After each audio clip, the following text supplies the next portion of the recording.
Alrighty, welcome back.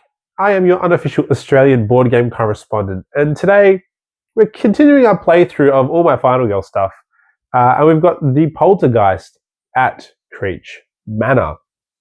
So the Poltergeist is a little bit different because, as you'll notice, there is no health track. The only way that we can win is by going through the manor here, searching in, I believe it's the garage down here, there's the attic, and then there's also the closet, which is somewhere up here in the corner, actually. And we are pretty much searching through the decks to try and find Carolyn, who is painted. I think these are the last ones that I ended up painting, but who knows if I'll get back into that. Yes, the only way that we can win is by finding Carolyn somewhere in the decks here and then making it out before the Poltergeist kills everyone, I guess, or kills us. If you watched the first video, it went for a long time, and I'm hoping that today's video won't. There'll be less of a rules explanation, which I had kind of covered a lot of in the first. So if you're new to Final Girl, make sure you watch that first video to carry along. Otherwise, I'm sure you'll pick it up as we play through the rest of them. So, the starting event that we have is Frozen in Fear. Now, this is interesting because the victims will not panic during the panic phase. I don't know if you recall the first video, but we had only really one instance of panicking, and that was when they were at the docks and they saw their friends get killed, so one of them just jumped into the water. So here in the manor, every room is indoors, I believe is what it's considered, except for the 3 outdoor ones here. So people will probably panic from room to room. That is all the exposition that I'll kind of start with. She starts on 3 horror. We start with rolling 2 dice, and I believe that we should just let things start. Cool. So I will go for a focus to start off with, as what I learned from last game is it's really important to try and get those early die rolls to be able to get 3 dice. So that is good. We will lose 1 time going down to 5, but we will also reduce our horror going down to 2. So if we can get that below 2 into the 0 or 1 range, we'll be rolling 3 die, which is a lot better. So we have focused. We can't search right now, unfortunately. I reckon, awesome. So with 5 time left, we are actually just going to end our turn and hold on to all of these. And I've spent my 5 time, grabbed 2 searches, which will be really good to help us try and find Carolyn, as well as a close call for a reroll. All right, so we'll take a look at the killer action, which is down here. So the killer will target whoever is closest between the final girl, who is Selena today, as we'll take a look at Selena's card. So on the front side, the best thing is probably the search action card and the reducing 2 horror.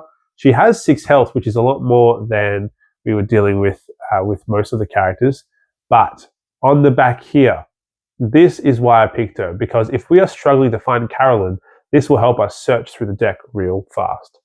Cool, so the killer, she is going to move. Where's the Poltergeist going to go? I guess Poltergeist is moving 2 spots. Go 1 and 2 into this stairs area here. So you'll notice that there is an arrow up here.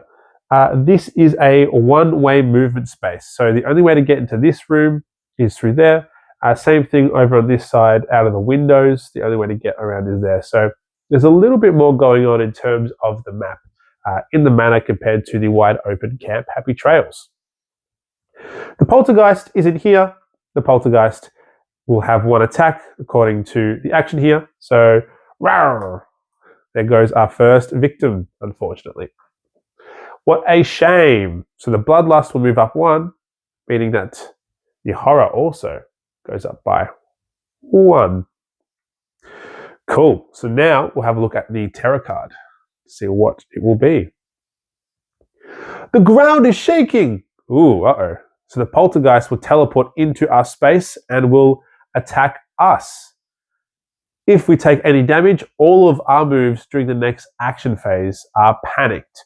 So what that means is that anytime that we were to move, instead of being able just to pick where we go, we will have to roll the die and then go to whichever spots which correlate with these numbers here, which is what happens in the terror phase. But we are in the attic right now, so we would have to roll a 5 or a 6 if we are wanting to get out of here.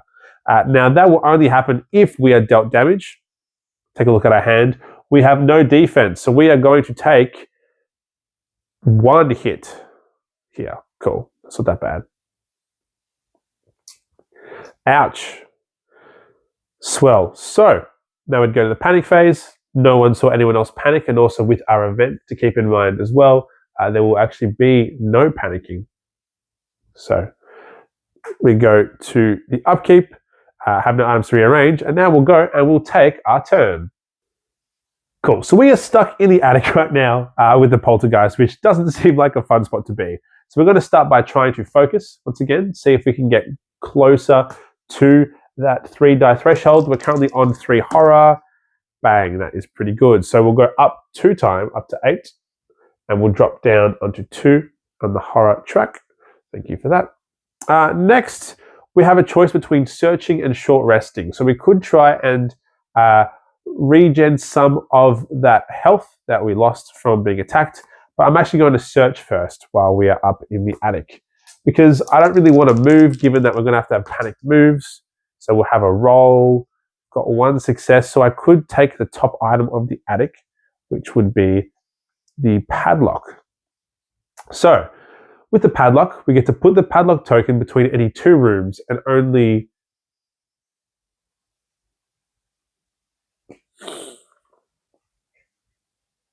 try again. Cool. So with the padlock, I believe what it reads is that we can put it between any 2 rooms, and only we and victims moving with us may move through it. If an enemy was to attack while in a room adjacent to it, the attack would be ignored and instead the padlock would be removed. So with the way that the poltergeist is kind of jumping around, this is not a bad idea, and we will actually pick up this padlock from the attic. So we'll go up into our backpack up near the top. Okay, so again, I don't really want to move because I can't really control where I'm going, so I might just search again, which could be interesting, but we'll see what happens. So grab these 2, give it a shot. Ooh, I have to discard 2 cards. Maybe I will discard a walk and a weak attack down here to turn this into a success. So we will get to search the top card of the attic, and we'll see what it is. Ooh, a ritual dagger. We can discard the ritual dagger to kill a victim in your space. If you do, remove all minor dark power cards from play or deal damage to the killer. Interesting. I will pick this up and put it into our hand. So that is an interesting card, given that we can't actually deal any damage to the poltergeist. But what that tells me is that there might be some dark powers that do come up, which will be a little frustrating to deal with. So being able to deal damage to the poltergeist will make those go away. I'm going to end my turn there. So we will go into the buying phase now. We have 6 to spend. All right, so with that 6, I've picked up 2 guards, a sprint, and a focus. I think that being able to have some defensive options might be really good when going against the poltergeist here. So the poltergeist will attack us according to the action, and this is where I am going to play the first guard. So we will roll for it. Oh, okay. I'm going to use a close call to reroll 1 of these dice. Better. Cool. So we will reduce by 2, meaning we will take no damage from that attack. Now we will reveal the terror card. Let's see. What is this poltergeist going to do? It's broken! Ooh. Place the broken ladder token covering the ladder on the board. The ladder may no longer be used and the spaces connected to it are no longer considered adjacent. Alright, so I've put the token down here, meaning that I can no longer get from this window space down to the exit here, which makes movement around the house a little scarier, and our horror has jumped back up to 3. Okay, so I'm going to start by focusing here. The poltergeist is just getting a lot of horror, which is affecting our track. So I'm trying to get it as low down as possible, get down to 5 times. I'm yet to get into below 2, which is a little frustrating, but I'm hoping to be able to get into some 3 die rolls soon. Now we are going to sprint. So we're no longer affected by the panicked run. So we're able to control where we're going. And I think we really just want to kind of get out of the attic here and be able to run down and grab these 2 people as we're going past. So will the dice let us do it? That is going to be moving 2 spaces. I will lose a time. We'll go down to 4 time, and we will just make a break for it. So 1 and 2. They will be in there with me. I'll continue going, and I'm going to walk just to try and get even further away, just to see what happens. Cool. So that can be 1 space. I will lose another time going down to 3, and I will just move 1 space here, bringing those 2 with me as well. Cool. So I had 3 time to spend, and I picked up another sprint for 2, and then another reroll for 1. So going over onto the poltergeist action, so the poltergeist will move 2 spots. So they'll jump down here for 1 and then here for 2. There is no one to attack, luckily for us. Now let's have a look what terror is happening. Oh, what is this? Did that clown just move? A clown doll appears. You may play action cards that inflict damage if you wish. Then, if the clown doll is still alive, I will take damage equal to the killer's attack value. I can defend. If I take damage, it goes up, then it disappears. Wow. So, I'm just going to put this up here. It looks like we have just been jump scared. So, as the card says here, we are able to play an attack card and it's got 1 health. So all I have in my hand is a weak attack, which means that we are just going to hope that we can punch this clown doll in the face. Yeah, sick. So, because it is no longer alive, it will just disappear. Take that, Chucky. I just had a realization. I really should have used the padlock here to stop the poltergeist from going there, but unfortunately, that is a little too late now. So, we will start by focusing. If this is a success, it will bring us down to 1. Meaning I can roll 3. Yeah, come on. So our time goes up to 8, and this now drops down into a horror level of 1, meaning that now we get to roll 3 die on all of our actions. So naturally, I'm going to take advantage of this and try and run really fast. So we're hoping to get 3 spaces of movement. We have gotten 2 spaces, which will still be enough to get us out of here. So I will drop down into 7 time. I will take both people into this room here, but then I will leave 1 behind as we jump down the swing rope and go into the exit. So with those 2 victims that we've saved now, I can place them on the spots here to get bonuses. I'm going to lose 2 horror from the horror track, which will put us down to -1. So I'll gain a time and be on 0 on the track there. And I will also move 1 space just so I can be over here. All right, so we have gotten back up to 8 time, which means we're going to be able to buy a lot of cards, but we need to start searching here. So I'm going to try and head towards the garage with a walk action and hope I can get as close as possible. So I'm rolling 3 die because I'm on 0 horror. Oh, that is not ideal. I might have to discard. No, I'm going to use the close call to reroll all 3 of those die for 2 times. So I'll go down to 6 time. I'll give it another shot. Come on. Probably wasn't worth it, but I'll get to move 1 space and I will lose 1 time and go down to 5. And that is where I will end my turn. So with that 5 time, I've picked up a search, a sprint, and a close call. Now let's take a look at the killer action. So once again, the poltergeist is going to move. The poltergeist will get into the closet and will kill one of our Ooh, one of our victims up there, meaning that the bloodlust track will go up and reveal the dark power. Uh-oh. Stiff wind. All of your moves of 2 or more spaces are reduced by 1 space. Well, that's going to make sprinting a little hard. That actually, again, the timing of that is unbelievable because I got the sprint so I could try and run into here. But hopefully it will still be able to work for me. Now let's take a look at the terror card. Wow. The shadows are closing in. If there are no victims on the board, we will discard and draw the next terror card. But there are. Otherwise, gain 2 horror, pushing us back onto 2, meaning that we're back to rolling 2 dice instead of 3. But not only that, the poltergeist will kill the other person in the closet. The bloodlust will go up again. Ooh, shadows are closing in. Alrighty. So,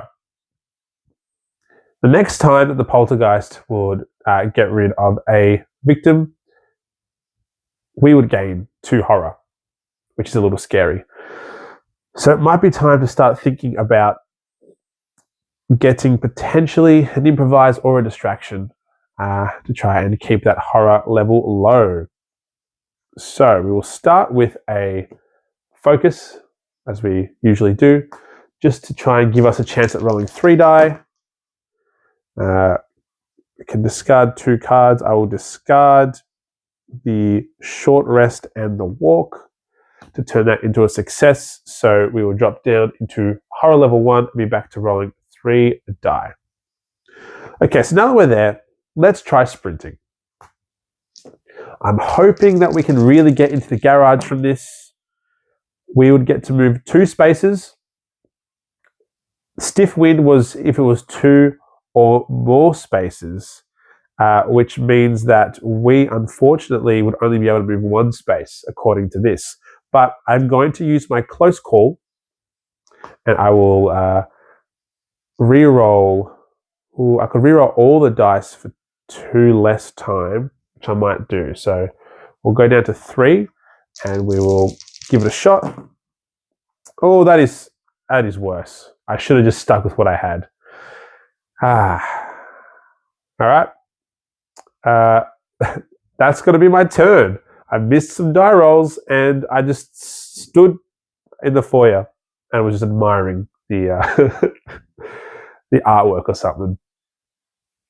All right, so with the 3 that I had, I picked up a sprint and a close call, as well as a walk, focus, and weak attack from last turn. So it's now time for the killer's action once again. So the poltergeist will now move 2 spots, which will be 1, 2, and we'll just be sitting here right next to our friend over there, which is a little scary.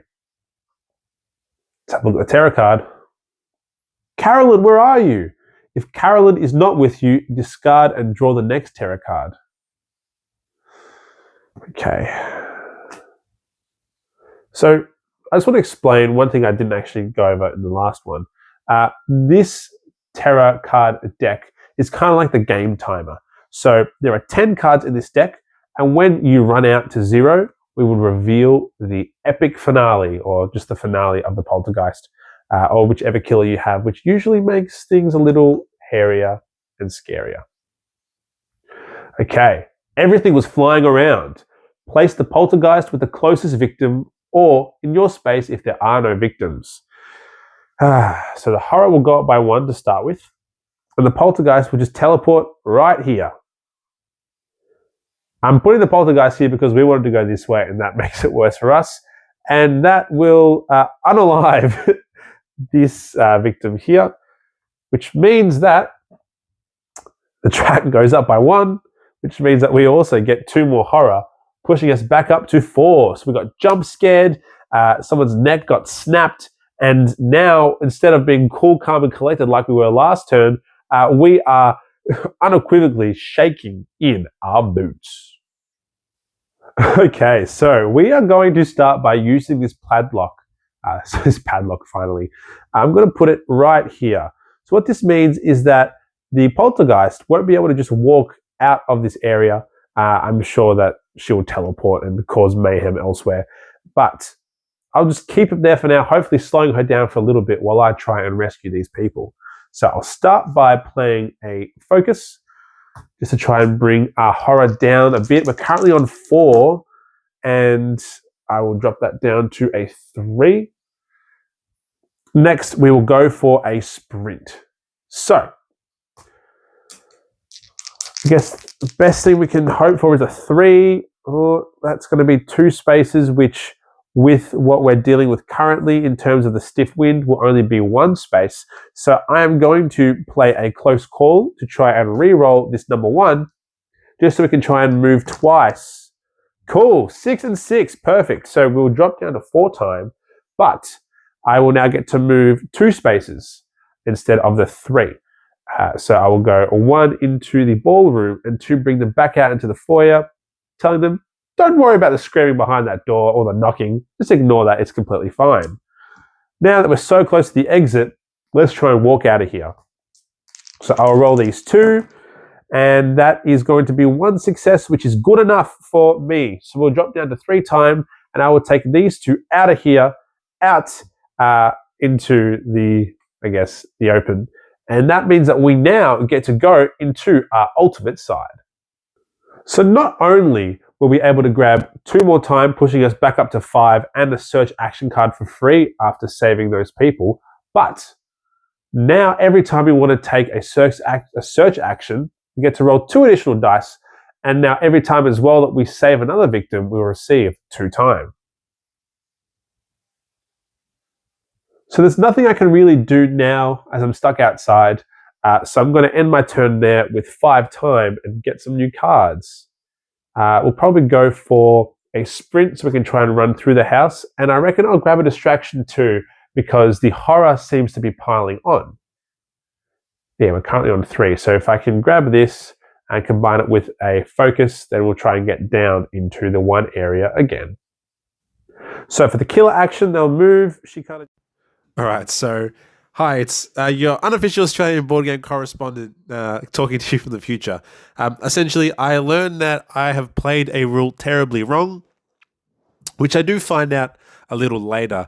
But pretty much whenever the killer has to perform the attack action when they are adjacent to the lock or the padlock, they will break the padlock. So instead of the poltergeist running headfirst into the door, nothing happening, that door should have flung open, which I guess I do wrong a couple times here, but I do notice it later, and I am overwhelmed with guilt and sadness. Back to the video. Runs into the door and nothing happens, but we will reveal a terror card. Oh! Carolyn, where are you? Another one. So I have to discard that and reveal the next, which means we are getting closer to that finale. The shadows are closing in. All right. So once again, this card will happen, but luckily she can't move out of this room. She is padlocked in here, as you can't go up, and there's no way to go through the garage. But we will gain 2 horror as all the shadows are closing in, meaning that we go from 3 up to 5, which is a little scary. If we ever get to 7, then we are only able to roll 1 die. So this turn, I need to try really hard to bring it back down into the lower end of the horror. I really need to move my butt along here and start searching, because we are going to be revealing the finale soon. But this stiff wind is making it so hard to move throughout the house, but we'll still give it a shot. So let's sprint. So I'll be rolling 2. And that is not ideal, but I think we will have to just go for it. So I will discard a short rest and a weak attack, just so we can move. I guess we've been moving 2 spaces, but because of the wind, we're only going to move 1 space. So we'll come into the foyer again. Listening to the screaming is probably going to freak us out. So we will try and get out of there as fast as possible. So we'll play another walk. And we'll roll 2 again. That is slightly better. We will lose another time, pushing us down to 4, but I get to move 1 space, so I'll come up into the stairwell. And then from here, let's just try and calm ourselves down. So we'll go for a distraction, just so we can buy ourselves some time. That will be, you know what?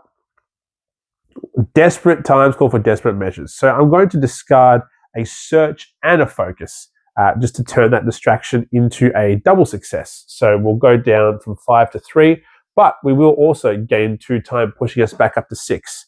That is where I will end my turn. But now I have 6 time to spend, so hopefully I can get some more cards. I really think I need an improvise.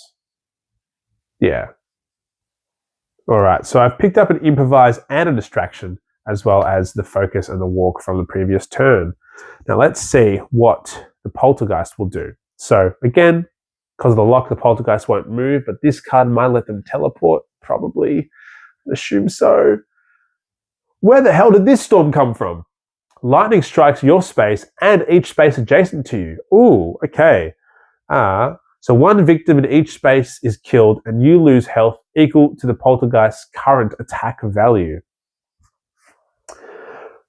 Oh, all right. So because we are over here, each space adjacent means that a friend up here that was maybe was taunting the Poltergeist from above the garage area has been struck down. So we will boost up the Bloodlust. And then we are going to lose 2 health because of this card, and the current attack value is 2. All right, so we have dropped down now. We have 3 health left. Once we lose 2 more health, we'll get to roll 1 extra die. Yeah, this must be one of the greatest padlocks of all time, maybe from the local Bunnings. Cool. So we need really to probably go for an improvise. So let's do that. So rolling 2. We need 2 successes. That is not 2 successes. Oh, wow. I can't afford getting another horror, so I really should discard 2 cards. So I'm going to have to get rid of the focus and the guard, just so for the next horror roll, all 3s and 4s will be successes. Cool. So let's now try and go for a distraction. So all 3s and 4s will be successes, and we're hoping to drop this one. Okay. So 3s and 4s are successes, not 1s and 2s, meaning that we have failed. So now we have a choice to make. We could reduce the horror still by 1, but lose 4 time, or gain a horror and lose 2 time. We are going to have to go for this one, which will leave us with 2 time left, but the horror will drop down to 2. I guess with the last 2 time, we have to go for a walk. So we'll take a walk, and we'll get to move 1 space, dropping us down to just 1 time to spend, but we will get closer to searching again. All right, so I just realized that I've been playing a rule wrong. Every time that the Poltergeist would attack in a room adjacent to the lock, which would have been from these killer actions, it should remove the lock. So RIP, our friend Padlock. Thanks for buying us a little bit of time, but it's probably to no avail. Anyway, so now the Poltergeist will move 3 spots for their action, going 1, 2, 3, coming right towards us because we kept it locked in the room for way too long. It will now attack for 2 damage, which we unfortunately just got rid of our guard. So we're going to take 2, which puts us down to just 1 life left. But we will now be rolling 1 bonus die until we lose that life. Then we will flip that token over and see what happens. Okay. This is also the last card before the finale is revealed. So let's have a look. Ooh. Okay. A behemoth appears. You may play action cards and inflict damage if you wish. Then, if the behemoth is still alive, we will take damage equal to the killer's attack value +1, and I can defend. If I take damage, I have to discard, then it disappears. Uh-oh. It seems the game really didn't like us accidentally cheating. So I only have 1 attack card that I could play, which is the weak attack, but the health of this corporal form is 2, so that's actually not going to really do anything for us. So we will end up taking 2 damage, meaning that we do lose this last health token. Or it will be 3 damage, sorry. So we lose this last health token, but now we will flip it over.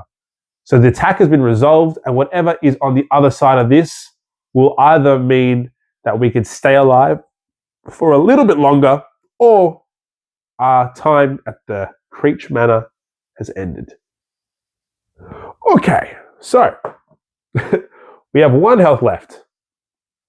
So we just managed to survive the jump scare attack, but we do have to discard an item of our choice. We only have 1 item, which was this ritual dagger, which I never used. So that will go away. And now, because there are no more tarot cards left, we have to reveal the finale. Okay. We didn't get to do it in the first game, so let's see what this is. Relentless Assault. So now, every time that the killer has to have an action, we place the poltergeist in our space and it will hit us twice. So pretty much that means it will be disaster, because we only were able to buy 1 card, which was the close call last time. So there's probably not really a way for us to run and search anywhere. But hey, let's go out as fast as we can. So we will start by walking. Again, I'm supposed to roll 3 dice now because I'm on my last health. Okay, so that is 1 success, which will move us 1 space. There's no point in discarding cards because, again, with what we are playing with here, where it is the stiff wind, even if we were to move 2 spots, it would only move us 1. So let us go 1 spot up to there.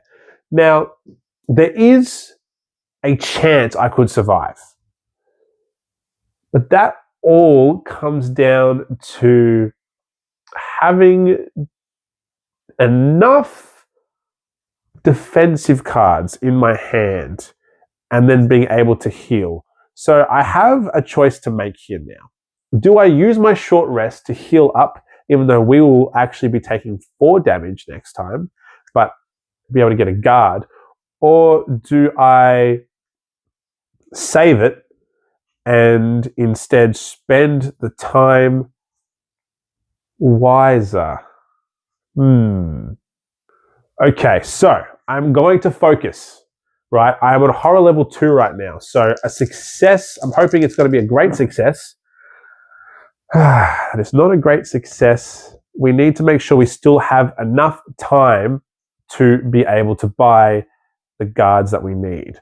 So I think I'm going to use a close call. I will re-roll 1 of these. I'm going to re-roll the number 2, hoping that this was a 2 again. Never mind. So we'll go down to 4 time, but now we are on horror level 1, meaning that we get to roll 3 dice plus 1 for being on 1 health. So we are currently rocking with 4. Cool. So I think this is where I have to go for the short rest, but I really cannot afford to be on 1 star. I'm currently on 4 time and a guard costs 2. So I'm thinking that I can heal and then hopefully buy 2 guards. Cool. Awesome. Thank you, game. So we have now gained 2 health, meaning that we have 3 health now. And that costed no time. So I'm going to end my turn there with 4 time and I'm going to buy those 2 guards. Okay, so I picked up those 2 guards and now we have to do Relentless Assault. So the killer action has changed. So now the poltergeist goes into our space and it will attack twice. So it is attacking for 2, and the first attack I will play a guard. So I get to roll 3 dice because the horror level is 1. And I'm hoping... Cool. 1 is good enough. I will take no damage from that.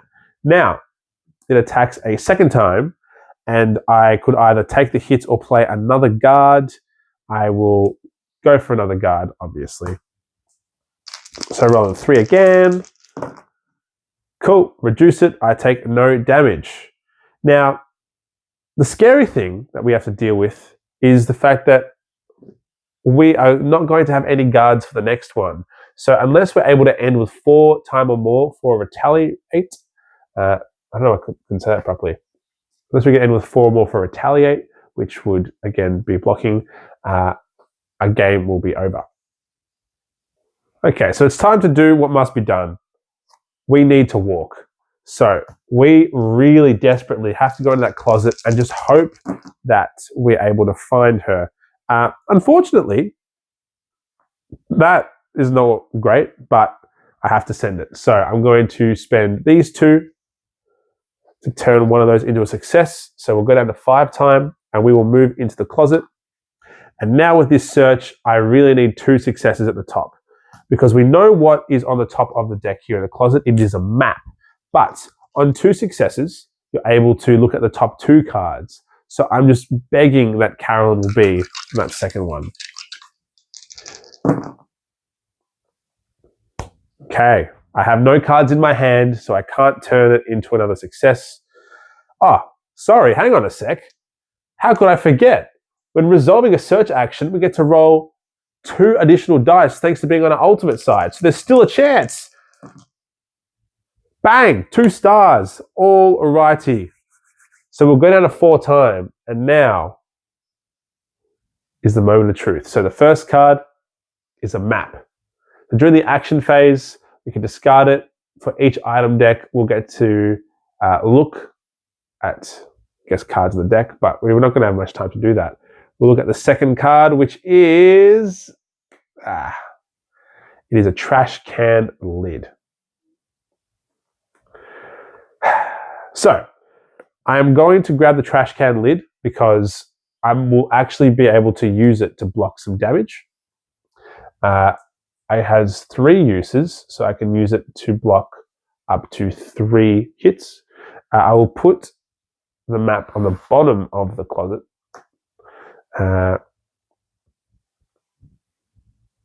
Because I don't need it anymore. Cool. All right, now it's time for me to buy cards. I do have 4 time, so I'm going to have to grab the retaliate, and then we'll see if I survive the next turn. Okay, so the Poltergeist blinks into the closet here with us, and it will attack for 2 for the first one. So I'm going to use the trash can lid twice to just block the first attack. Now the trash can lid only has 1 usage left. And for the second one, I reckon I'm actually going to hold on to retaliate in my hand. I will use the trash can lid 1 more time to block 1, but I will take the second hit, meaning that we only have 2 health left. Okay, so we somehow managed to barely survive that turn. We are down to 2 health left. Obviously, we still need to search. I feel like there's no point really trying to spend too much time because we need to buy some cards. So let's just try and focus. So we will roll 3 for being on horror level 1. And I don't really have anything I want to do with that. So that is just a failure, which is the worst result possible because now we only have 4 time to spend. Nice one. Okay, so I had 4 to spend, so I've grabbed a search and a guard to hopefully be able to push us through. So we're going to get attacked the first time, so let us use a guard. We are still rolling 3 for being on a horror level of 1. Awesome, all damage is ignored. Now for the second one, we have to use this retaliate. The same thing again. Perfect, great rolling. We will deal damage back, but of course the Poltergeist has no health, so that is completely fine. All right, here we go. So I think the best thing for us to do this turn is obviously we have to search while we are in this room here, then to try and heal up our health and then walk away. But we still need to make sure we have 2 time left to be able to grab this guard. So let's hope everything goes our way, hey? So we're rolling 3. That is 1. I feel like I have to discard 2 cards. So we will discard a weak attack and a focus to turn this search into a great success. So because it's a great success, we'll take the top 2 item cards and choose one and place the other either on top face up or underneath face down. We will lose 1 time. And now let's see what we've got here. So the bottom should be what we put before. which was the, what was it? Yes, the map. So the bottom is the map. All right. So the first one we have are the mysterious pills. Okay. So I can either heal for 2 or lose 1 fear. They might make me hallucinate, but what hallucination could be worse than this? It's not bad. All right, the second one. All right, it's Carolyn. Sick. Okay, so when she joins you, we remove all minor dark power cards in the game. There's nothing there, and we have to escape with her to win. She can't be killed, she can't be discarded, and can't be put in the backpack. All right, so obviously, we've got to grab Carolyn, and now we have to try and just run out of this manor. Cool, so next, let's go for a walk just to try and get closer to the exit. Rolling 3, sorry. Cool, so we move up to 2 spaces, but again, 2 or more spaces are reduced by 1, so unfortunately, it's not great. But we will jump 1 down into there. Then I will play the other walk. We'll lose 1 time. Just hope the luck continues. Awesome. So move down to 3 time. We will move another space. I think we should go down here. I will bring her. I do have a little mini of her too. She'll join our space there. And finally, let's go for a short rest. So we have 3 time left. And we will gain 1 heart, go up to having 3 health, and we will lose 1 time. So we'll end this turn with 2 time left and on 3 health, but we do have Carolyn, and we just need to get out of this manor. All right, so I've picked up the guard, I picked up the focus because that was free, and that's about it. So if we can survive this turn, we're not going to be able to do much on our turn, so we're just going to have to keep begging and praying. Okay, so the poltergeist teleports into our space here, and again, we'll attack. So the first attack, we're going to take 2 hits. So we're down to 1. Now for the second one, we're going to play this guard. So we are rolling 3 dice for the horror and 1 for being on the last health. We just need at least 1 success. Good. Perfect. So we will block the last 2 and we survive on 1 health.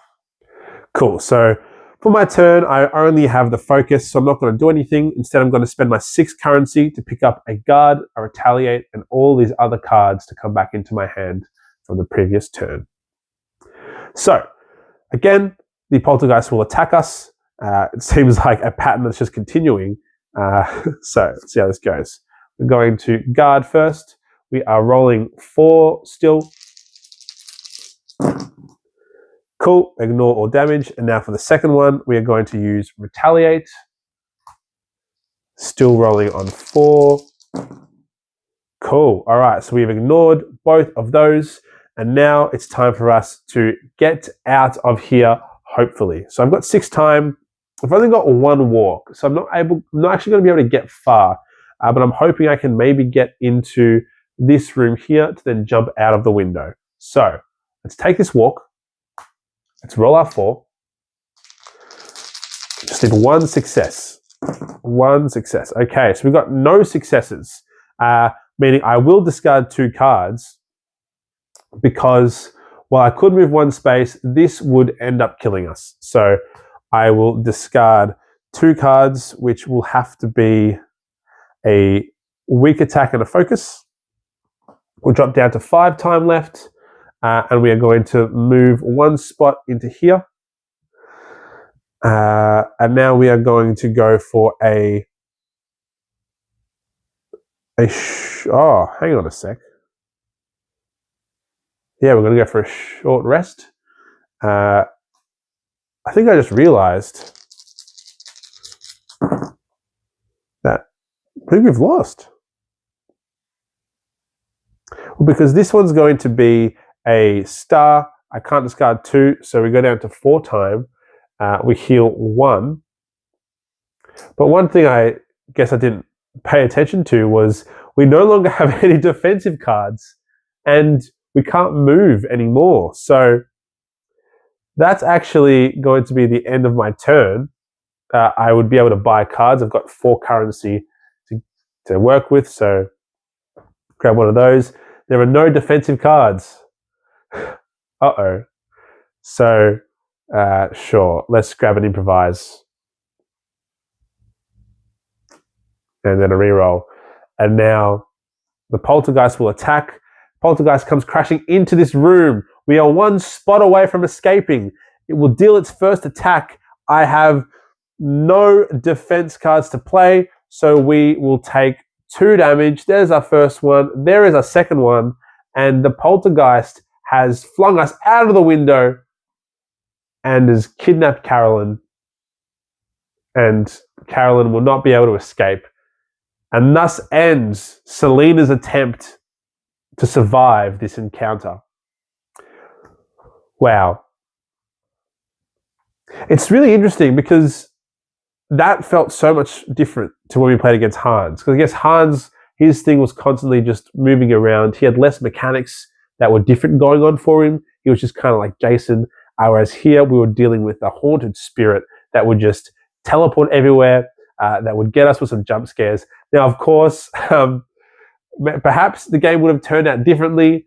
It could have ended earlier if I had paid closer attention to the ruling on the padlock, indestructible padlock that kept our friend here locked forever. But as soon as we realized the error of our ways, the game really made us pay for it by dealing a buttload of damage. So yes, I have been your unofficial Australian board game correspondent, and we couldn't make it out of the manor alive.